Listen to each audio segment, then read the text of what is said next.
కూడా ఒక్కసారి నెమరేసుకోవాల్సిన బాధ్యత మన మీద ఉంది.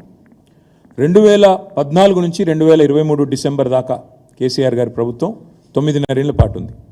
కానీ సరిగ్గా మాకంటే ముందు 10 ఏళ్ల పాటు ఉమ్మడి ఆంధ్రప్రదేశ్లో కాంగ్రెస్ ప్రభుత్వం ఉన్నది. 2004 నుంచి 2014 దాకా కాంగ్రెస్ ప్రభుత్వమే ఉన్నది. మరి కాంగ్రెస్ ప్రభుత్వ హయాంలో 2004 నుంచి 14 వరకు ఆనాడు ఉమ్మడి ఆంధ్రప్రదేశ్లోని 23 జిల్లాల్లో, తెలంగాణలోని 10 జిల్లాలు, ఆంధ్ర ప్రాంతంలోని 13 జిల్లాలు, ఆంధ్ర రాయలసీమ ప్రాంతంలోని 13 జిల్లాలు మొత్తం కలిపి 10 ఏళ్లలో వారు ఏపీపీఎస్సీ ద్వారా అదేవిధంగా ఇతరత్ర మొత్తం ప్రభుత్వ ఉద్యోగాల భర్తీ ఎంత చేసినారయ్యా 10 ఏళ్లలో కాంగ్రెస్ ప్రభుత్వం అంటే 24,086 పోస్టులు మాత్రమే. యునైటెడ్ ఏపీలో ఉమ్మడి ఆంధ్రప్రదేశ్లో మాకంటే ముందున్న కాంగ్రెస్ ప్రభుత్వం 2004 నుంచి 14 వరకు చేసిన మొత్తం నియామకాల భర్తీ కేవలం 24,086. అందులో తెలంగాణ వాటా 42% అనుకుంటే, ఎందుకంటే 58-42 రేషియోలో పంపకాలు జరిగినాయి కాబట్టి 42% అనుకుంటే తెలంగాణ వాటా తెలంగాణలోని 10 జిల్లాలకు దక్కింది కేవలం 10,080 ఉద్యోగాలు మాత్రమే.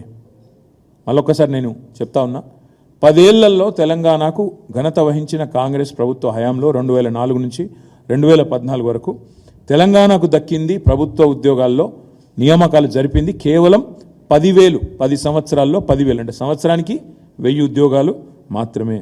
కానీ అదే కేసీఆర్ గారి ప్రభుత్వం ఏం చేసింది? ఇవాళ కొంతమంది మిత్రులు మాట్లాడుతుంటారు, కేసీఆర్ గారు ఉద్యోగ నియామకాలే చేయలేదు, అసలు జరగనే లేదు, ఏమీ కానేలేదు అని మాట్లాడుతూ ఉంటారు. కేసీఆర్ ప్రభుత్వం చేసింది ఏంది అంటే, కేసీఆర్ ప్రభుత్వం చేసింది ఇది. ఏం చేసింది? పరిపాలనా అనుమతులు కేసీఆర్ గారి ప్రభుత్వ హయాంలో అడ్మినిస్ట్రేటివ్ శాంక్షన్ కొత్త ఉద్యోగాల భర్తీకి ప్రభుత్వంలో మేము ఇచ్చింది మొత్తం అనుమతి 2,32,308 ఉద్యోగాలు. నేను ఈ పేపర్లన్నీ మీకు ఇస్తాను, మీరు అందరూ కూడా చూసుకోవచ్చు, తర్వాత సవివరంగా చూసుకోవచ్చు. 2,32,308 ఉద్యోగాలు పరిపాలన అనుమతులు ఇవ్వడం జరిగింది. అందులో ఈ 2,32,308 ఉద్యోగాలకు గాను నోటిఫికేషన్ జారీ చేసింది 2,02,735 ఉద్యోగాలకు నోటిఫికేషన్ జారీ చేయడం జరిగింది. ఇందులో నేను ఒకసారి డీటెయిల్గా లిస్ట్ కూడా చెప్తాను. ఇందులో Telangana state public service commission ద్వారా అనుమతి ఇచ్చింది 60,918, నోటిఫికేషన్ జారీ చేసింది 54,015 ఉద్యోగాలు, భర్తీ చేసింది 35,250 ఉద్యోగాలు, ఇంకా ఒక 18,765 ఉద్యోగాలు ప్రక్రియలో కొనసాగుతూ ఉన్నాయి.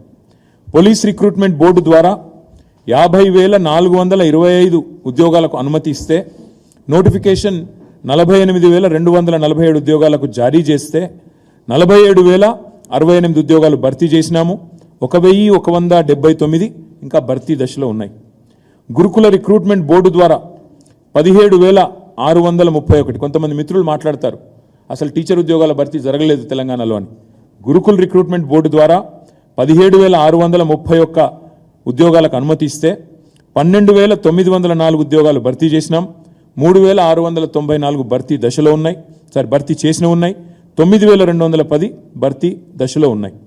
అదేవిధంగా డిఎస్సి ద్వారా 34,100 ఉద్యోగాలకు అనుమతిస్తే అందులో నోటిఫికేషన్లు జారీ చేసింది 28,534, పూర్తి చేసింది భర్తీ చేసింది 22,892, భర్తీ దశలో ఉన్నది 5,642.